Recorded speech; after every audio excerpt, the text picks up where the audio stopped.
প্রিয় শিক্ষার্থী সবাইকে আমার সালাম এবং শুভেচ্ছা। আসসালামু আলাইকুম ওয়া রাহমাতুল্লাহ। আশা করি সবাই ভালো আছেন। সবার জন্য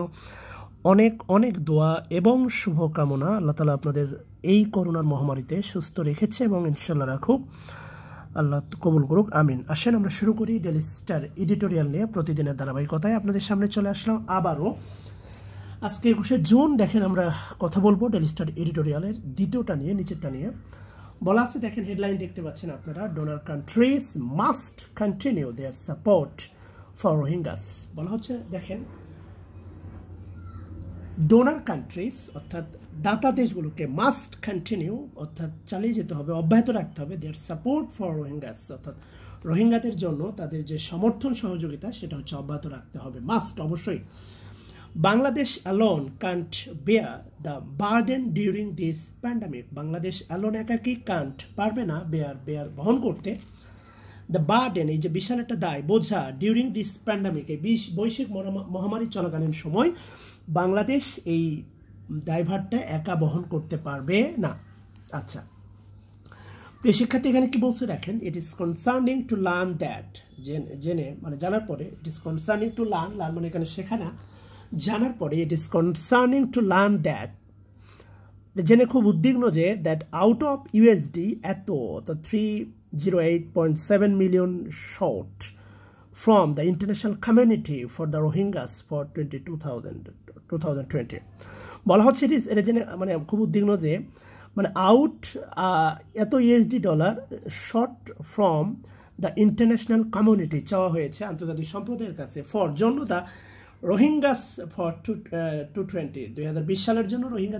20 সালে রোহিঙ্গাদের জন্য এত মিলিয়ন মার্কিন ডলার আন্তর্জাতিক সম্প্রদায়ের কাছে চাওয়া হয়েছে। অনলি শুধুমাত্র USD 87 million or 27% of that, অর্থাৎ মোটের মধ্যে মাত্র 27% বা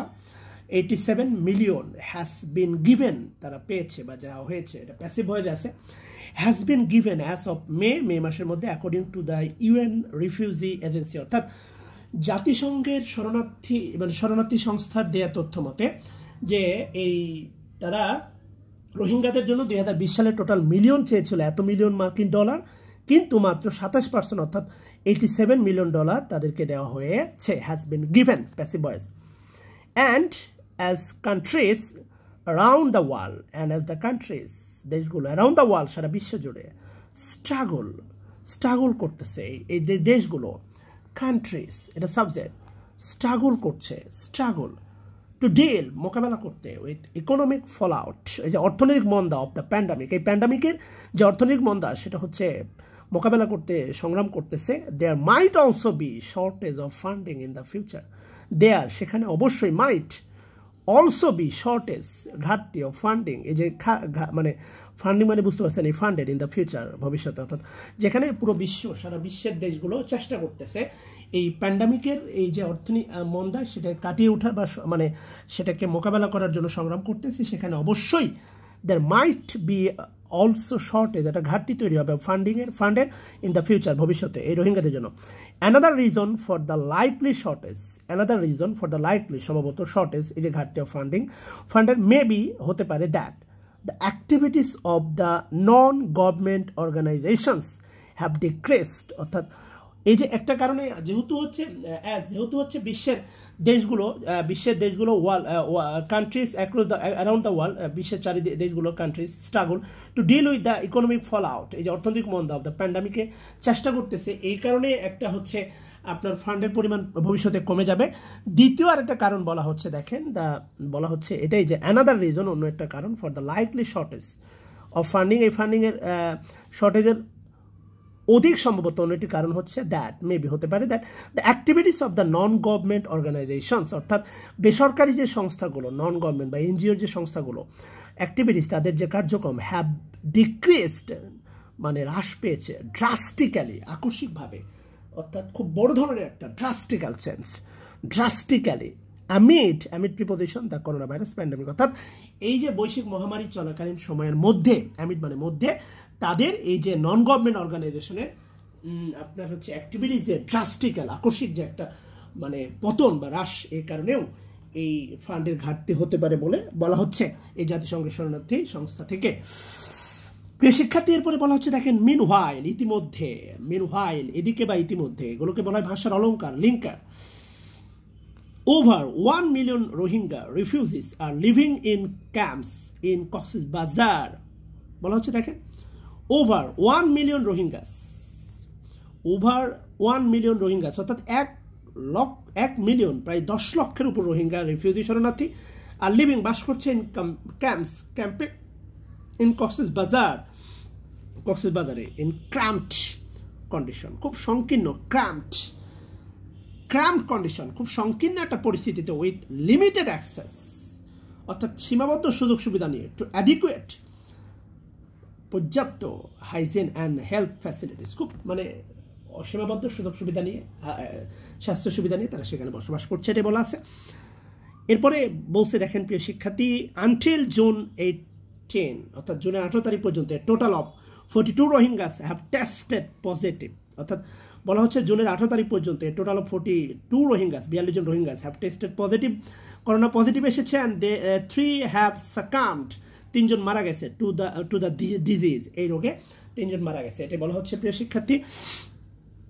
Only recently, at least 32 Rohingyas died on a drifting boat. Only recently, খুব সম্প্রতি সময়, at least কমপক্ষে 32 Rohingyas, 32 জন রোহিঙ্গাস died on, মারা গেছে, ড্রিফটিং বোট। ড্রিফটিং বোট মানে হচ্ছে ভাসমান বোট। তো প্রিয় শিক্ষার্থী, আপনাদের প্রতি অনুরোধ, যারা হচ্ছে এই ক্লাসটা দেখবেন তাদের কাছে আমার প্রশ্ন, এই যে ড্রিফটিং বোট, ড্রিফটিং এর সাথে দেখেন ভার্বের সাথে আইএনজি আছে, আপনারা ভিডিওটি দেখার পরে কমেন্ট করে জানাবেন এই ড্রিফটিংটা পার্টিসিপল না জেরান, যাদের উত্তর সঠিক হবে, আমি আবারও বলতেছি, এই ড্রিফটিং পার্টিসিপল না জেরান, যাদের উত্তর সঠিক হবে তাদেরকে একটি আকর্ষণীয় পুরস্কার তার জন্য বরাদ্দ থাকবে। তো বলা হচ্ছে দেখেন অনলি রিসেন্টলি, শুধু সাম্প্রতিককালেই, at least 32 Rohingyas died on a drifting boat, ভাসমান নৌকাতে, অ্যাট দ্য সি, মানে সমুদ্রে, হোয়াইল, যখন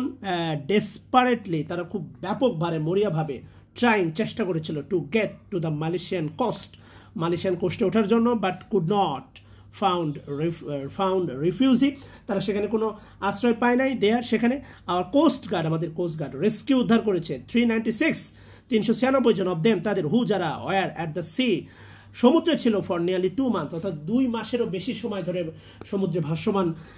এই রোহিঙ্গাদের মধ্যে থেকে 396 জনকে আমাদের কোস্ট গার্ড উদ্ধার করেছে, এটা বলা আছে। It is likely that the situation of the Rohingyas will be more complicated. It is likely that the situation অবস্থা of the রোহিঙ্গাদের will be more complicated, আরো জটিল হবে, in the coming days, আসন্ন দিনগুলোতে, যেমন আমাদের স্টুডেন্টের মানে life will be more complicated, the getting the job will be more complicated in the coming days, যদি তারা পড়াশোনা না করে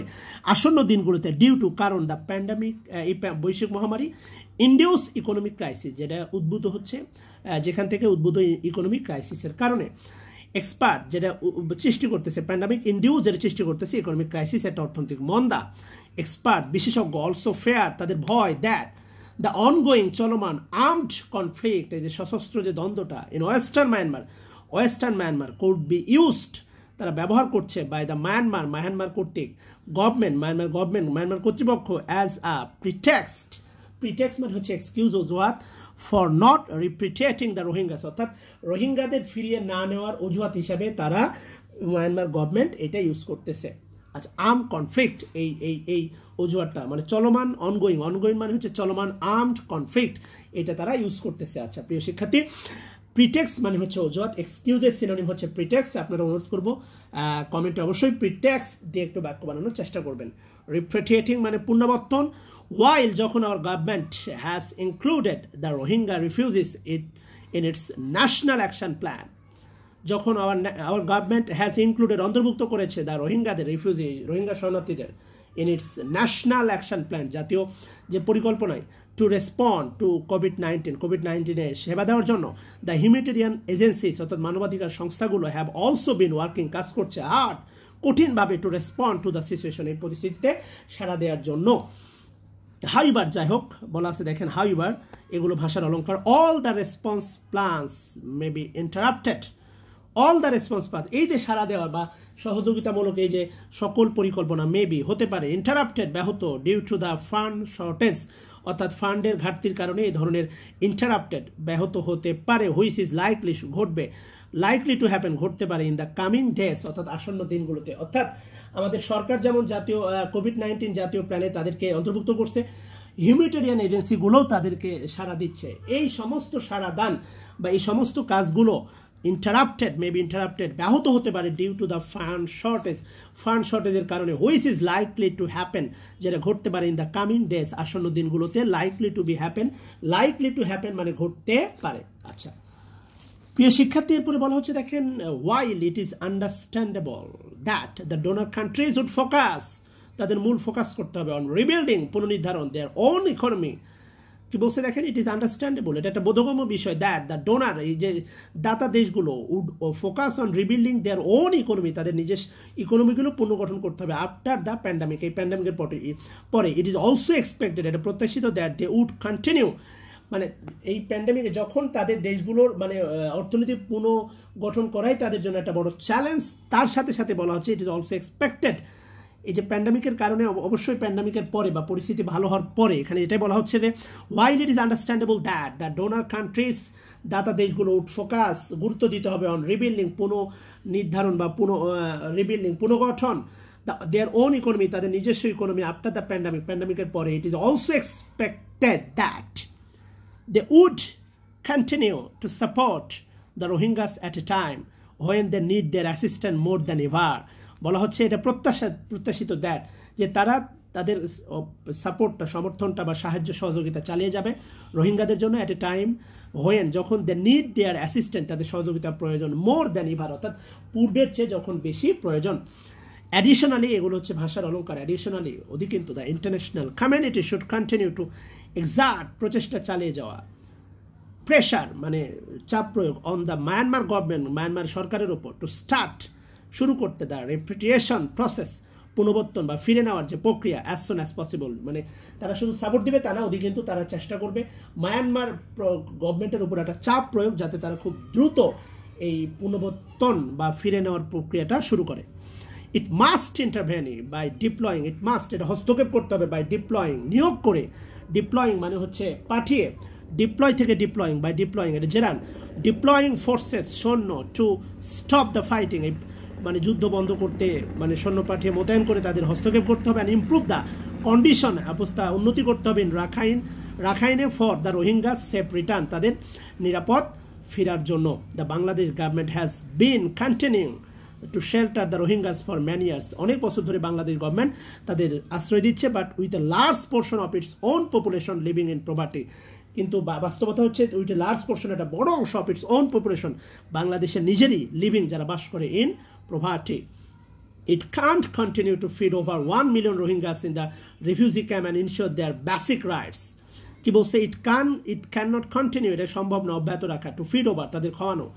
1 million রোহিঙ্গাদের ইন দ্য রিফিউজি ক্যাম্পে 1 মিলিয়ন রোহিঙ্গাদের অব্যাহতভাবে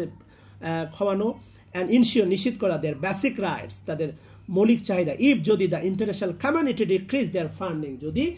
আন্তর্জাতিক সম্প্রদায় তাদের ফান্ডিংটা বন্ধ করে দেয় বা কমিয়ে দেয়। তো প্রিয় শিক্ষার্থী, এই ছিল হচ্ছে আপনাদের ডেইলি স্টার নিয়ে আজকে কথাবার্তা। আমি আবারও বলতেছি, আপনারা অনেক গ্রামার জানেন, অনেক কিছু জানেন। ড্রিফটিং বোট, আমি আবার বলতেছি ড্রিফটিং বোট, এটা পার্টিসিপল না, জেনেন, এটা আপনার জন্য কুইজ। কমেন্ট অবশ্যই জানাবেন, যাদের উত্তর সঠিক হবে তাদেরকে অবশ্যই একটি সুন্দর পুরস্কার দেওয়া হবে আমার পক্ষ থেকে। সবার জন্য অনেক অনেক ভালোবাসা, শুভকামনা, ভালো থাকবেন। আসসালামু আলাইকুম রহমতুল্লাহ।